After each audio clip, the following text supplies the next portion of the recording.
제18기 민주평화통일자문회의 뉴욕협의회 박동주 회장은 분열된 동포사회 화합을 위해 노력하겠다고 밝혔습니다. 텍사스주 수재민을 돕기 위한 온정의 손길이 이어지고 있는 가운데 비영리 단체를 사칭한 사기도 기승을 부리고 있습니다. 트럼프 행정부가 이미 종결된 추방 케이스 20만 건을 재심사한다고 밝혔습니다.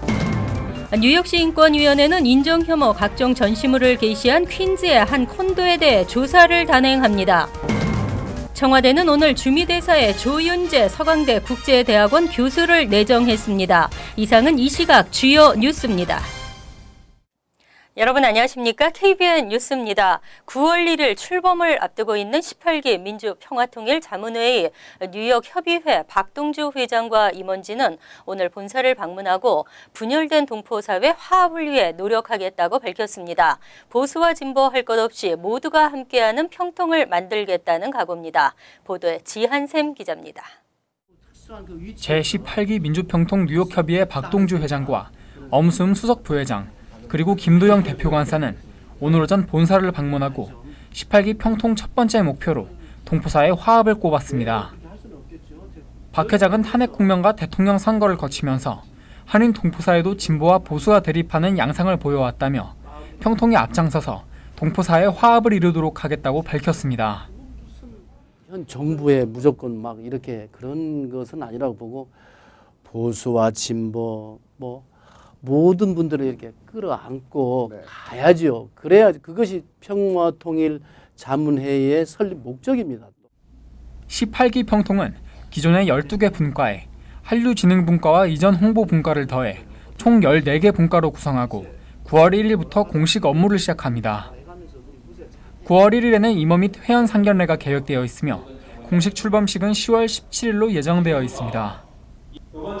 KBN 뉴스 지한샘입니다. 텍사스주 수재민을 돕기 위한 온정의 손길이 이어지고 있습니다. 하지만 정확하고 믿을 수 있는 단체를 통해야 합니다. 이메일, SNS 등을 통해 비영리 단체라며 성금을 모금하는 사례가 급증해 주의가 요구됐습니다. 뉴저지 소비자보호국에 따르면 최근 이메일이나 전화 등으로 불특정 다수에게 연락해 허리케인 하비로 인해 피해를 입은 텍사스 수재민을 돕는다며 성금을 낼 것을 강요하는 경우가 늘고 있습니다. 사기범들은 자신들이 비영리 단체라고 밝히며 페이스북 등 SNS나 웹사이트 등에 버젓이 하비 수재민 돕기 구호 성금 모금 이벤트를 펼치고 있습니다. 하지만 사기범들은 구호 성금 돈을 가로채거나 개인정보를 빼내기도 하는 것으로 알려졌습니다. 뉴저지 소비자보호국은 사기 피해를 방지하기 위해서는 비영리 단체가 주정부에 정식 등록된 단체인지를 확인하는 것이 무엇보다 중요하다고 지적했습니다. 일반 마켓이나 거리에서 벌이는 모금 활동도 무작정 신뢰하지 말고 신분증 확인 등을 통해 단체의 적법성 여부를 확인하는 것이 필요합니다. 특히 이메일을 통해 기부금을 요구할 경우 의심하는 것이 좋다는 조언입니다. 소비자보호국 관계자는 소비자보호국 웹사이트 등을 통해 정식으로 등록된 단체인지 확인하라고 강조했습니다. 트럼프 행정부가 이미 종결됐던 추방 케이스를 재심사합니다. 재심사 20만 건까지 합해 현재 적체 케이스는 80만 건으로 불어났습니다. 해당 이민자들이 우려하는 가운데 적체 또한 심각한 것으로 나타났습니다. 2011년 행정상 종료에 의해 추방을 유예받고 미국 내에 거주하며 일을 할 수 있었던 이민자 약 20만 명에게 재심사가 취해집니다. 이들은 국가안보에 위협 없이 오랫동안 미국에 산 체류자나 미국 시민권을 가진 가까운 친척이 있는 경우로 정기적으로 이민국에 가서 확인 절차를 거쳐야 하고 합법적 이민 신분을 보장받은 것은 아니지만 미국에 거주할 수 있었고 일부는 노동 허가를 받아 일도 했습니다. 그럼에도 언제나 추방의 위험은 도사리고 있었습니다. 이들에 대해 트럼프 행정부는 다시 재심사를 진행하겠다고 밝힌 것입니다. 재심사가 시행될 경우 그동안 추방이 유예돼 왔던 이민자들이 추방 판결을 받아 미국을 떠나야 하는 케이스가 속출할 것으로 예측되고 있습니다. 더욱이 현재 극심한 적체 현상을 빚고 있는 이민 재판에 적체 현상은 가중될 것으로 보입니다. 오바마 행정부 당시 행정 종결된 이민 케이스에 대해 트럼프 행정부가 재심사에 착수합니다. 하면서 현재 60만 건으로 알려진 이민법원 적체 건수는 최대 80만 건으로 늘어날 수 있다는 관측입니다. 이민법원 관계자들은 트럼프 행정부 출범 후 행정상 종료 케이스에 대한 재심사를 통해 케이스를 마무리 짓고 있다고 밝혔습니다. 퀸즈의 한 콘도 로비에 설치된 히틀러 찬양, 각종 전시물과 우길 승천기 등의 소식 전해드렸는데요. 뉴욕시 정부가 이 콘도의 관리와 운영 실태 조사에 착수했습니다. 29일 지미 벤 브레이머시 의원과 시 인권위원회 관계자 등은 퀸즈 써니사이드에서 기자회견을 열고 인권위 조사 착수를 알렸습니다. 브레이머 의원은 콘도 로비에 나치와 백인 5월주의를 상징하는 남부 연합군 찬양물 등의 설치 행위는 혐오 범죄라며 특히 이민자가 대부분인 세입자에 대한 위협이라고 규탄했습니다. 일주일 전 써니사이드 47-55-39 플레이스에 위치한 한 콘도 로비가 인종범죄 를 유발할 수 있는 각종 전시물로 가득 찼다는 신고를 접수한 인권위는 곧바로 현장 실사를 진행했습니다. 결과 세입자에 대한 차별 위협 행위가 이루어진 것으로 판단하고 해당 콘도 위원회와 빌딩 매니저에 대한 조사를 착수하기로 결정한 것입니다. 인권위는 콘도 위원회 멤버와 빌딩 매니저가 인종, 종교, 성, 체류 신분 등을 기반으로 세입자의 차별 또는 위협 행위를 벌였는지 여부를 중심으로 조사를 진행할 예정입니다. 그리고 이 같은 행위가 확인되면 최고 25만 달러의 민사상 벌금이 내려집니다. 시장실도 이번 수사에 적극 협조하겠다는 뜻을 밝혔습니다.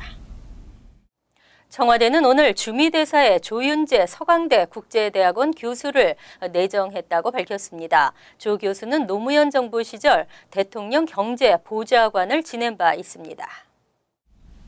청와대 관계자에 따르면 문재인 대통령은 주요국 대사 인선을 내정하면서 주미대사에 조윤재 교수를 발탁한 것으로 알려졌습니다. 조 교수는 일찌감치 주미대사 물망에 올랐으나 본인이 고사하면서 이번에 다시 내정된 것으로 알려졌습니다. 청와대는 아그레망이 접수되는 대로 인선 내용을 발표할 예정입니다. 조 교수는 노무현 정부 시절 대통령 경제보좌관과 주 영국 대사를 지냈고 문재인 대통령의 후보 시절에는 싱크탱크인 정책공간 국민성장의 소장을 역임한 바 있습니다. 또한 지난 5월에는 문 대통령 취임 후 대통령 특사로 유럽연합과 독일을 방문했습니다. 부산 출신인 조 교수는 경기고와 서울대 경제학과를 졸업했으며 스탠포드 대학에서 경제학 석박사 학위를 받았습니다. 또 국제부흥개발은행 경제분석관, 국제통화기금 경제분석관을 거쳐 1997년부터는 서강대 교수로 재직하고 있습니다. 그동안 기내 면세점 관리에 허점이 있다는 지적이 끊이지를 않았는데요. 면세 한도액 이상의 면세품을 구입할 경우 앞으로는 한국 국적기에서도 여행객 정보가 자동으로 관세청에 전달됩니다. 12월부터는 대한항공, 아시아나항공 등 국적 항공기에서 $600를 초과하는 기내 면세품을 구입한 경우 여행객 정보가 자동으로 관세청에 전달됩니다.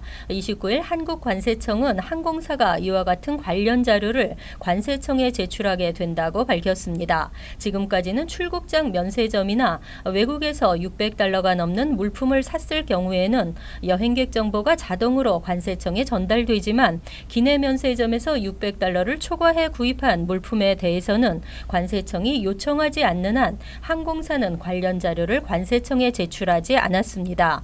때문에 기내 면세점은 관리에 구멍이 있다는 지적이 제기되어 왔습니다. 해외 여행자에 대한 관세의 면세 한도는 국내외 면세점과 해외 구매 품목을 모두 합산해 미화 $600입니다. 여행객들은 미화 $600를 넘는 물품을 사면 세관 신고를 해야 합니다. 주류의 경우 한 병 1리터 이상이면서 미화 $400 이상, 담배는 권련 200개비 이상, 향수는 60ml 이상인 경우에도 신고 대상입니다. 한편 내년부터는 해외에서 건당 $600 이상 물품을 구매하거나 현금을 인출하는 경우도 관세청에 실시간으로 거래 내역이 통보됩니다.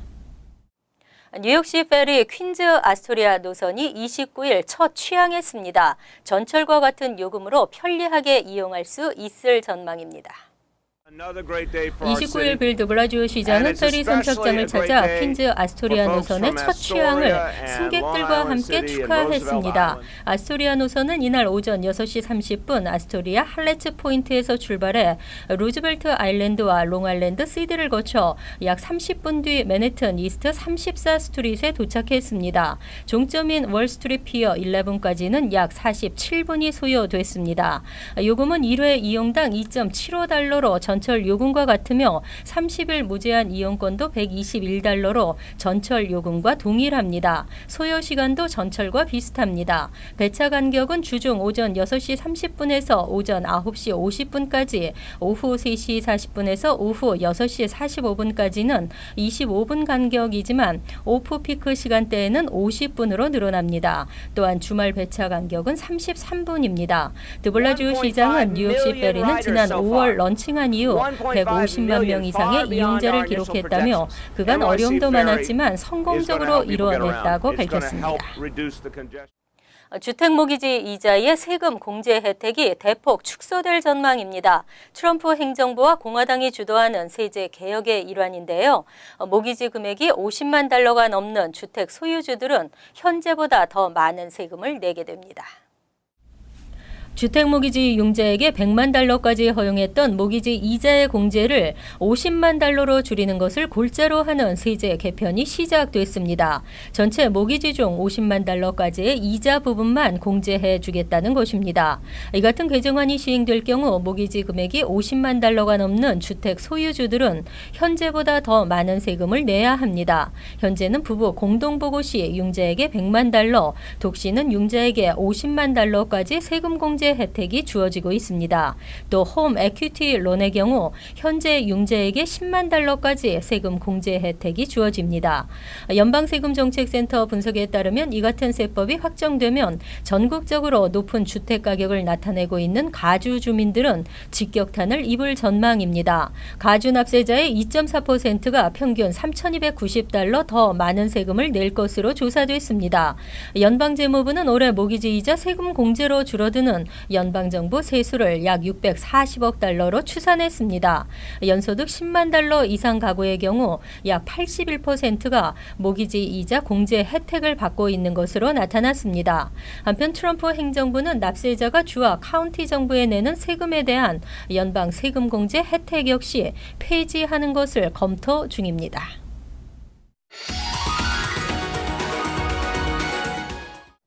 이어서 LA 지역 한인사회 소식입니다. LA 지역에서 버스 등 대중교통을 이용하는 승객 수가 급감한 것으로 나타났습니다.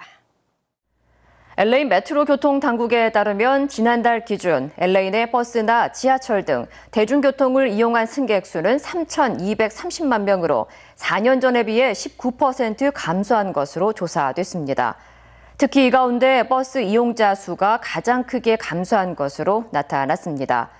이에 대해 전문가들은 자가용이나 항공편을 주로 이용하는 여행 패턴의 변화와 환승의 번거로움 등이 이용률 감소의 주 요인으로 보이지만 특히 LA 버스의 경우 전용 주행 차선이 없기 때문에 교통난을 피할 수 없어 결국 주민들의 대중교통 이용 감소로 이어지고 있다며 이를 해결하기 위한 당국 차원의 대책 마련이 시급하다고 지적했습니다.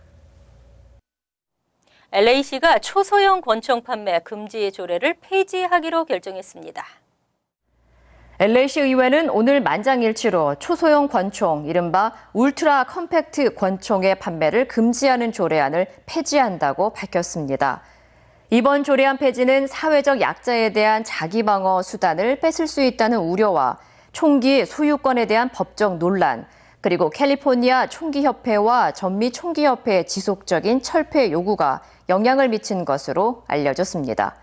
한편 초소형 권총 판매 금지안은 지난 2001년 마이크 퓨어 시의원이 발의한 조례안으로 공공안전과 치안 유지를 위해 범죄자들이 숨기기 쉬운 길이 6.75인치 이하, 높이 4.5인치 이하의 소형 권총 판매를 규제하는 내용을 골자로 하고 있습니다. 간추린 소식입니다.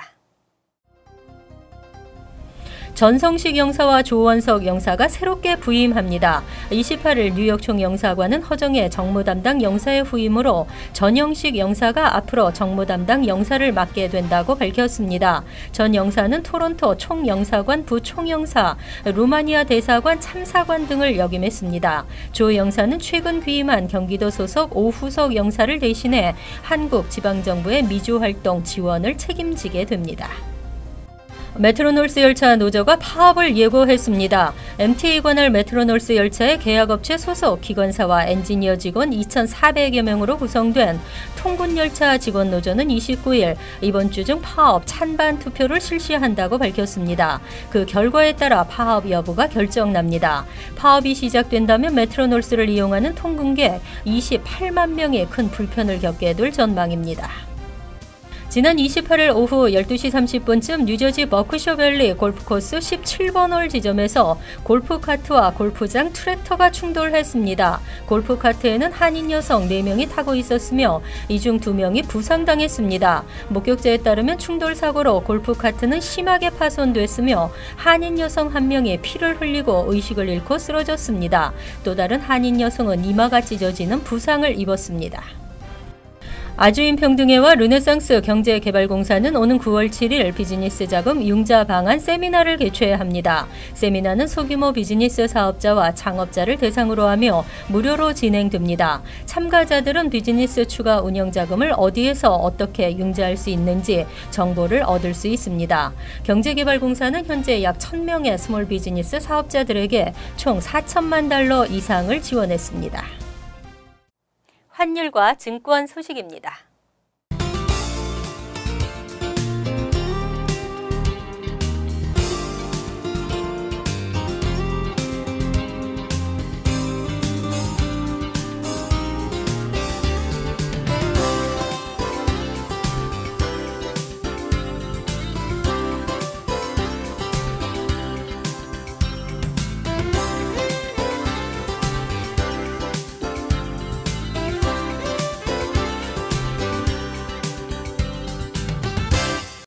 이어서 날씨입니다. 목요일은 차차 흐려지면서 오후에 곳에 따라 소나기가 내리겠습니다. 낮 최고 기온은 83도, 섭씨 28도, 밤 최저 기온은 56도, 섭씨 13도로 예상됩니다. 금요일은 선선한 가을 날씨에 바람도 불겠습니다. 토요일은 흐린 가운데 오후부터는 비가 내리겠습니다. 이상으로 KBN 뉴스를 마칩니다. KBN과 함께 편안한 하루 되시기 바랍니다.